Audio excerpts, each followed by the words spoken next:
don't want to hear about your schedule, don't want to hear about your circumstances, don't want to hear about why your situation is different, you are a liar. If we chunk up enough, we all are experiencing the same issues. You are too. And so these 6 things work for me, they work for my clients, and I know, let me correct myself, I know that they will work for you too. My name is Brian Pannuzzo. I help successful professionals build an elite body and mind without sacrificing work or time with your family. I know your life because I lived it for 20 years, and if I can do it, so can you. Welcome back to the show. This is the Success Lift Podcast. I am your host, Brian, and this week I want to talk about something that I tease in the intro each time I start the podcast. I know your life because I lived it for 20 years. That is not some corny tagline. That is the truth. And something that I hear from just about everybody that I work with, most of the people that are attracted to my content, is that they feel like I have lived or am living a version of their life. And I could not agree with that more.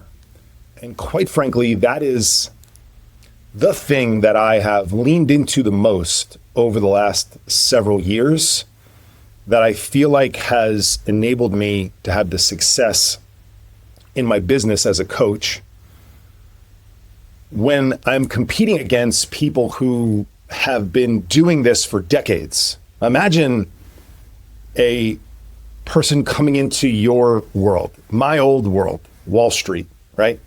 Coming onto the trading desk and only having taken a couple of courses and trying to keep up with the people that have been doing it, living it day in and day out. Now, I'm going to argue for myself that I've been able to hang with the big dogs per se, because I have. But what's most important is that person who comes into that environment, they may feel a bit like an imposter. They may feel like they are very much behind. They may tell themselves that they don't have the experience of people who have advanced degrees, people who have been coaching others, been living in this Wall Street life to keep this example going. They may struggle mentally with that. And one of the things that I leaned into a few years ago was that I kept realizing people told me the same thing over and over, that they were attracted to me because of how they see me live in my life, knowing what I went through, watching my transformation. I work with people who literally sat side by side with me when I was old Brian, old Wall Street Brian, and became the long process of becoming new corporate America, busy professional Wall Street trader Brian. And the thing that I felt the most when I was living that old lifestyle, and I hear over and over again from people when I first speak to them, whether they be intro calls, discoveries, a sales call and onboarding a new client, or just catching up with a friend or a friend of a friend, or somebody meets me, we have a great conversation, they find out what I do and they start picking my brain a little bit. The condition that I sense most people are in, and now again, remember I mentioned this last week, I literally have a slightly different version of the same conversation 65 times a week, between my client calls, between all my check-ins, between any group calls that I run, between conversations with old friends, colleagues, checking in on people. It's a version of the same conversation over and over, and it's crazy how thematically they tend to be the same. They shift a bit with seasons. It's interesting to find a new shift that someone's struggling with and then notice it 3 or 4 conversations later, and then be ready for it in another 10 or 15 conversations coming down the line over the next several days. I see and hear a lot of the same things. And I'm able to take that and package it and develop solutions and content and context around it to deliver to my clients and hopefully to you too. And two of the most common themes that I hear people talk about, and we're about to enter a big time season of that. We've talked about the calendar sort of transitioning to the fall over the last couple of weeks and us getting into a very busy, the busiest season of the year coming up, as we are now fully into the middle of September, and the fourth quarter will be here and holidays will be here and work has now picked back up. Everybody's back at work now. The two things that people struggle the most with is this feeling of overwhelm in their life. And when I say that, I don't mean like everybody's like, huddled in a ball in the fetal position. You're constantly grinding back at it, banging your head against the wall. But it never stops. That overwhelmed feeling never stops. There's always more that comes at you. You never feel like you can get ahead and in control of your circumstances, of your calendar, of all the endless curveballs that are coming your way. And then the other, which is very related to that, but they just feel reactive. So it's like I used the analogy a couple of weeks ago, I believe, of, my son's a baseball player. If I'm going to get in the box and have him pitch to me, he's starting to throw pretty hard as a almost 16-year-old kid who's a really good pitcher. Not sure if I could hit my son right now. I don't think so. I don't think I could hit my son. But like, if you don't know what's coming, obviously it's a lot harder to hit a baseball, especially as the pitchers get older and faster. The reaction time drops further and further down. And so when you don't know what's coming, you don't know if it's going to be a curveball. My son's been working on a splitter. You don't know if he's going to throw the changeup or just throw absolute gas right by you. And a lot of times we have to guess and be reactive. But on a 3-0 pitch, when there's no place to put me and the bases are loaded, that's what that means. The bases are loaded, or there's a runner in scoring position or whatever it may be, and that pitcher has got to come to you. You most likely can expect a fastball right down the middle. Right? And if you know it's going to be a fastball, you can prepare for it. And that's effectively what I get people doing inside of my programs, one-on-one, and inside of my company program that I run inside of organizations. If you have a team of 5, 10, 15 people, we should talk. Because most of the people that we work with, that we see on a day-to-day basis, they are overwhelmed by all the things going on in their life, and they are completely reactive. And so I thought about, for me, since I live this life, now I don't commute into Manhattan anymore. I don't work on a trading desk 10 hours a day. I'm not out 3 nights a week with clients anymore. But trust me, I get it. I've been there. I did these things in that life. So it's not like I just, like I said last week, walked away from my corporate career and developed this routine that can't be replicated. One of the problems I see in a lot of coaching programs out there is that to get success, you have to do certain things. There's no mistaking it. And most of the time, the programs are set up for you to execute the fundamentals that need to be done, but at a level of compliance that is not realistic for a lot of people's schedules. What's a reasonable example of that? Well, I know a lot of people that cook all of their own food, that only eat single ingredient foods, that live on like 3 or 4 different meals. They're in the best shape of their lives. They're incredibly healthy. They are unbelievably disciplined. They look and feel great. They're very inspirational to me. I don't know anybody that I work with that has the ability to eat 4 meals and control all their own ingredients. And so where sometimes the perfect plan breaks down is that it's not the perfect plan for you. And I know that that's what separates me from other people out there, is that I quite frankly spent 20 years living an imperfect life. and still do by choice, because I desire to have some of these things that are fun in our lives. And I want them, I seek them out. For that, maybe I pay a small price. Maybe I don't look exactly the way I want to, or I don't feel the best I can all the time. So what I thought I'd do is go through 6 ways that if you start doing today, all of them are easily implementable today. Now, how fast you ramp up, that's up to you. And I would suggest that you consult with an expert to make sure that your plan is customized for you and that you don't come running out of the gates too fast and pull a damn hamstring. Because then you'll end up on the sideline talking about that you were hot for a week and a half and then shit just got crazy. And 3 weeks later, you still ain't doing it again. And you're right back in the same place that you were. So these are 6 things that I do on a regular basis that I know from experience, 10 years now, remember, did this in my old life. Currently do it, have 53 one-on-one clients, all executing it as well. Have had hundreds of people do this. So by definition, I'm pointing right into the camera right now. By definition, it works for you too. Don't want to hear about your schedule. Don't want to hear about your circumstances. Don't want to hear about why your situation is different. You are a liar. If we chunk up enough, we all are experiencing the same issues. You are too. And so these 6 things work for me. They work for my clients. And I know, let me correct myself. I know that they will work for you too. Number 1 is actually 1A, 1B.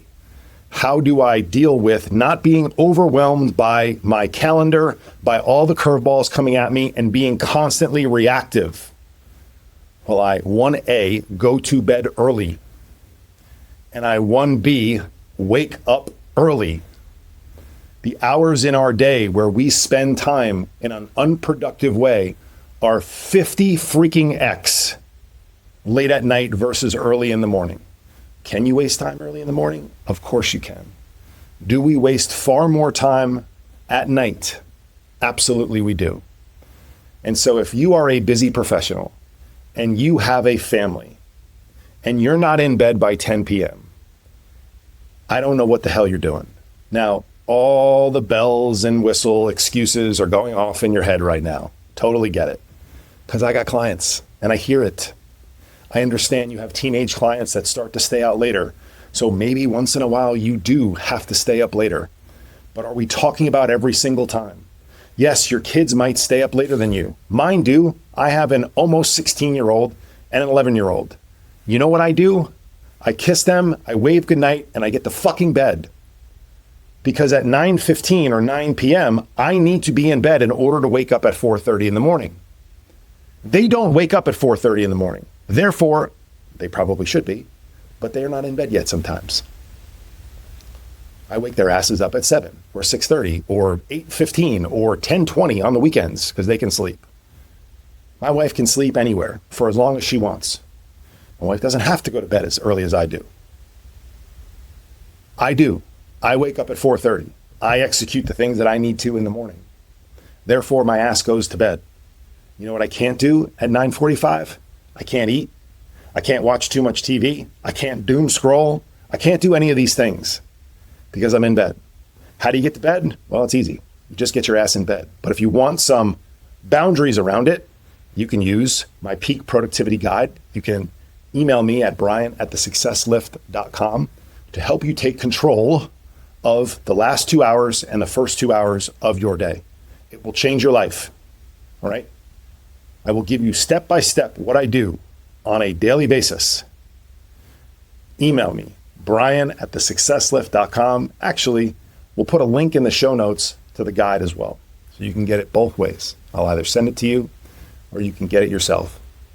When you go to bed early, you can wake up early. What do you do when you wake up? Well, generically speaking, you should do whatever you need to do in order to advance your life. For many of you, that should be get your asses up and moving, getting movement in, getting a workout in, more on these things later, right? Knowing what's going on in your day, planning out your day. If it's not planned out beforehand, that's one of the things that I do before I go to bed. I audit my day. More on that in a moment, right? That's 1A, that's 1B. Go to bed earlier, wake up earlier. Simple stuff. Hard to execute. Simple, not easy. Lots of things in life are that way. Number 2, I schedule me. All right? We go through a process in my program called macro and micro scheduling. On the weekend, we macro schedule. That's when everybody checks in with me. Okay? Again, more on checking in and auditing in a moment. Everyone checks in with me. Everyone looks at their schedule for the week. What do I have? Is it a normal work week where I'm just commuting into the office every day? Am I working from home any days? Am I on the road traveling? Do I have client dinners? What are the kids' schedules? Where can I fit myself into this? Because it's only going to get crazier on Wednesday compared to Sunday. And if you're in your calendar on Monday, Wednesday, and Friday for workouts, Saturday afternoon for, a date lunch with your wife, a little bit of quality time with your kids, if these things are in your schedule, the likelihood of you not doing them plummets. Does it still happen? Sure it happens. Are you much less likely to break these promises if you have a gym session scheduled for 4:30 p.m. right when you leave the office a little early one day, and at 4:05, the person sitting next to you says, let's go grab a couple of beers before the 6 p.m. dinner? It's a lot harder for you to say, yeah, sure, I'll do that, when you're already supposed to be training at 4:30, from 4:30 to 5:30 before you go to dinner. Little hack, by the way, you have client dinners, do something before. Just sit at the office and then go downstairs to the bar for 3 drinks before you have another 3 to 6 drinks at dinner. Schedule you. That's the macro level on Sunday. Now, our calendars sometimes shift around, or we don't know. We don't know if we're going to be able to commit a certain block of time, let's say on Thursday or Friday, on Sunday. I get it. I lived your life. Remember, I have hundreds of people who have done this. I'm currently working with over 50 people doing this. You cannot tell me it's not possible. So each night you should be going into your calendar. You should be auditing, more on that in a moment again. You should be auditing how your day went. You should be looking forward to the next 24 to 48 hours and seeing where there's some holes in your schedule. For everybody listening who has people who have access to their calendars, it is your fault that people keep coming into your calendar and taking your time away from you. Because 24 to 48 hours out, you should be clawing back that time. I work with people that have multiple assistants, have multiple people, dozens of people that have access to their calendar. And they wake up, until we do this, they wake up most mornings to some fucking meetings that they didn't know they had the night before, and all of a sudden they're reactive all day because they just had 4 new meetings put on their calendar. And so they're popping into Zoom meetings, they're jumping into conference rooms, and they're running around like someone with their head cut off all day. That's your fault. That is not other people's faults. If people have access to your calendar, you need to proactively go in and take it back, or have an assistant do it for you. Train the people that work for you to block your calendar during periods of time. Go in there yourself and block the 30 minutes that are free between 2 different calls at 2:00 on Tuesday. It's Monday night. No one should have access to your calendar that hasn't booked a meeting already on Monday night for Tuesday. All right? If they need you that bad, they'll schedule it ahead of time. So go claw this time back. What do you do with it? I don't care. But make sure you're doing things for you. All the things that you say you don't have time for. Look, sometimes that might just be catching up on like random to-do type stuff. I used to work with guys that they'd pay their bills when things got slow. Back when we would be writing checks and stuff. Maybe for you, that's the 30-minute walk. Maybe it's that meditation that you said that you've been wanting to get in. Maybe you're not getting enough mobility in during your day because you're sitting here hunched over your desk with your shoulders rounded and your back's fucking killing you. Do some mobility at your desk for 30 minutes. Jump into a conference room if you're afraid about how you look. I used to take my phone, holding up my phone now on camera, take my phone. It was politically correct to jump off the desk. Okay, I worked in an environment where 40 people heard every word that you said. And so if you wanted to have a private conversation, it was totally politically correct to get off of the desk and go into an office. So I would find an office that didn't have glass windows. it would just be a closed office. And that office usually wasn't occupied, right? So it's got to be a spare office. I get it. Sometimes there's some limitations to this, but I happen to have one in the last 2 firms that I work for. And so I would pretend like I got a phone call. Hey, what's going on, babe? How you doing? Yeah, great. Hold on. Yeah, let me just jump off the desk. And I would walk off the desk and I would walk into that office or conference room. I'd close the door. I would do whatever it is that I was supposed to do. Maybe a bunch of push-ups and some lunges, maybe some mobility. Maybe I sat just, stillness for 5 minutes and just breathed, right? Or just got away from the desk for a couple of moments to read something, right? I was an even bigger hoax because I was so uncomfortable with doing things differently in front of an audience, which is another topic for another podcast, that when I left the office, I would continue to pretend that I was on the phone call. And I would finish my phantom phone call with my wife and tell her that I had to get back to work. And then I would sit back down and I would keep working. And little things like that helped me get through, feeling like I was different and weird, all right? You got to schedule yourself. Macro on the weekends, every 24 hours, you got to spend 5 minutes, go into your calendar at night, part of a wind down process for yourself, the pillow test, I call it in my program, and look at tomorrow. Look at 48 hours from now. If you don't have a gym gym session scheduled because it was up in the air, schedule that thing. Schedule stuff, all right? Take your time back on your calendar. The third thing, which is very related, and I mentioned it multiple times already, is audit. Collapse the amount of time you are getting feedback on your performance. Every time we're in a sporting contest, we're in a game, there are timeouts, there are in between quarters, there's halftime, there's postgame, there's pregame film. We are auditing in all moments of time. You are auditing in your job all the time. We don't audit our lives outside the office enough.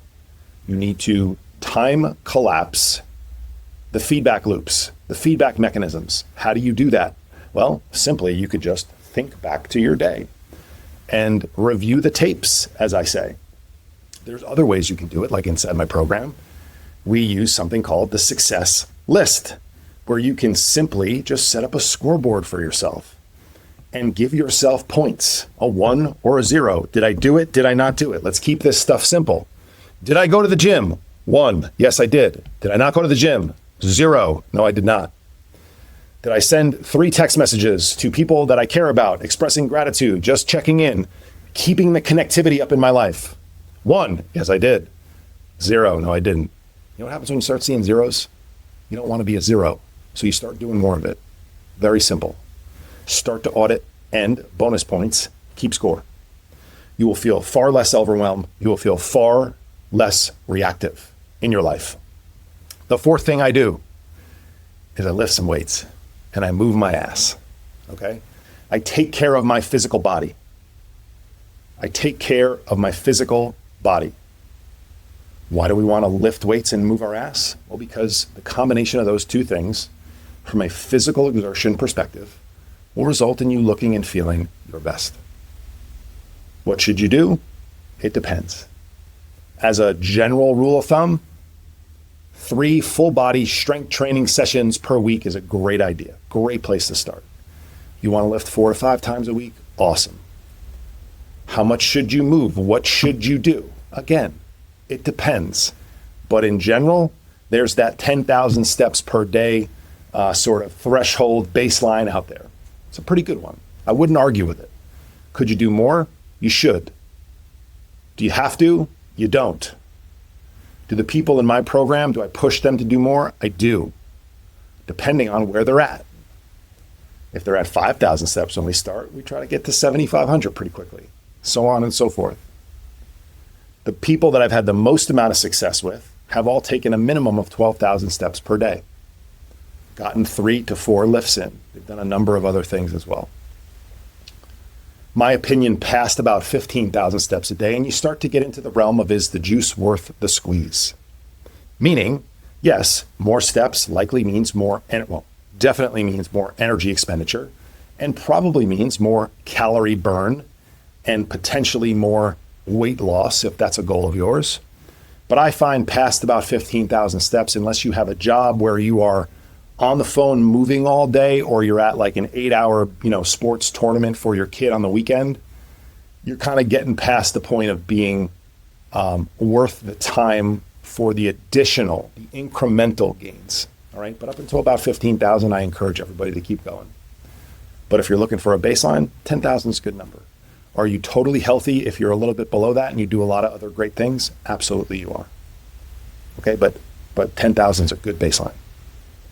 So number 4, I lift weights and I move my ass every week without fail. Some weeks the weightlifting looks a little bit different because I'm traveling, I'm on the road, I got this, I got that, whatever it may be. I typically always move my ass. It's a low barrier to entry. You can do it everywhere. All right. The 5th thing I do in order to maintain power and control over overwhelm and reactiveness in my week, in my life, I scheduled me. That was number 2. Number 5 is I schedule us. After I schedule me, I go in and I schedule us. Who's us? My wife and my kids. And oftentimes friends. I go find time to commit to connecting with other people. The most important people in my life. That might look like a date with my wife and I. My wife and I have a family meeting every Sunday morning. That might be connected time with my kids. One-on-one time. Okay? That might be meeting up with friends once a month. Put that on the calendar. You want to be a hero amongst your friends? Be the person that schedules the meetup. You will be very much appreciated by your friends. You will instantly elevate yourself to a leader in your circle. Be the person who schedules the meetups. Powerful, powerful stuff. The last thing I do is I mind what I put in my mouth. I eat predominantly whole foods, real food, in air quotes, real food. What does that mean? Well, they have minimal ingredients, single ingredient foods from as close to nature as possible. Now, I just started this whole spiel of a podcast by telling you that I work with people that can't control their ingredients 100% of the time. I get it. I aim to do it as much as I possibly can. And when I can't do it myself, I order as close to that as I can. What does that look like? Well, at a client dinner, at a steakhouse, which is a very typical thing for many of you that are listening to this right now or watching this, that might look like jumbo shrimp cocktail for an appetizer. That might look like a lean filet, right? Just order the 8-ounce filet. Don't order the petite filet. It makes you sound a little bit less cool, all right? 8-ounce filet, all right? Whatever vegetables look great on the menu. If other people are going to be in control of sides, cool. Let them do whatever they want. This is where you have to actually exercise a little bit of restraint. So if I'm going to have shrimp cocktail, some vegetables, and a steak, I'll have a spoonful of the lobster mac and cheese.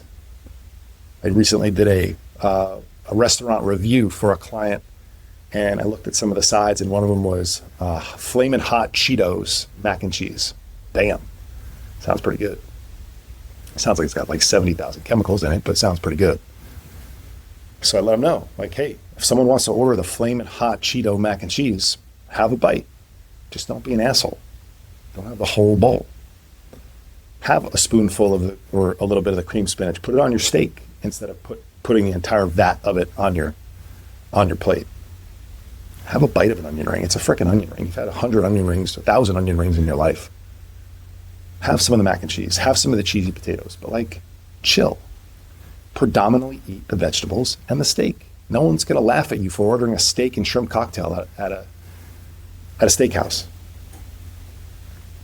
In fact, if you're looking for a guide to how to order out, how to travel, we'll put the link in the show notes as well, where I detail a very easy checklist for you to go through and be able to go out to client dinners, multiple client dinners per week, travel on a weekly basis, and get great results. And you can see proof inside of the guide because I provide it to you. You can see some pictures of clients who look pretty darn good. And they travel weekly and they have multiple nights out per week in restaurants, lacking control of their ingredients. But in general, when you can, you should control your ingredients.